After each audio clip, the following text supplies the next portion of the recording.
Hello and welcome to Official Xbox 360 Magazine's OXM report, and this week, to celebrate our excitement about the forthcoming cowboy shooter Red Dead Redemption, we thought we'd rustle up a rundown of our favourite Western-themed video games. And where better to start than the beginning? The Oregon Trail was originally designed in 1971, nearly 40 years ago, as an educational history game about the first pioneers travelling across America.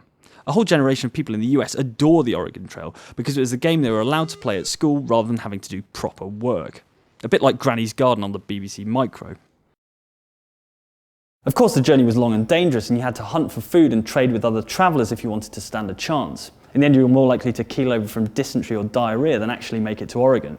Still, it's the only game where you can die by relentlessly emptying your guts.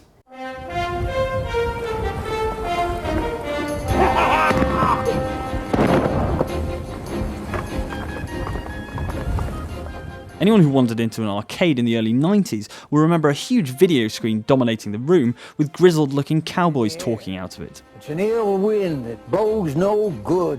Mad Dog McCree and his band of cutthroats riding into town. Mad Dog McCree was the first game from the brilliantly named American Laser Games. Essentially, it was a low-budget Western film with a light gun attached to it, and your task was to run Mad Dog McCree and his gang of ruthless bandits out of the town.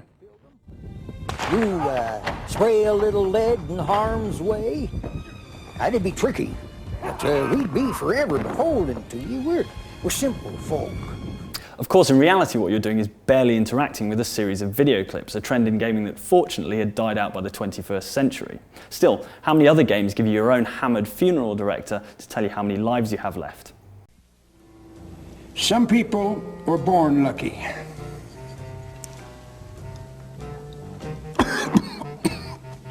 You better get lucky, or you're going to be dead. You've only got one life left. Right. So, anyway, on to my personal favourite of the group, Sunset Riders. This classic side-scrolling Konami shooter is a sort of mix between Contra and the 4-player Teenage Mutant Ninja Turtles game.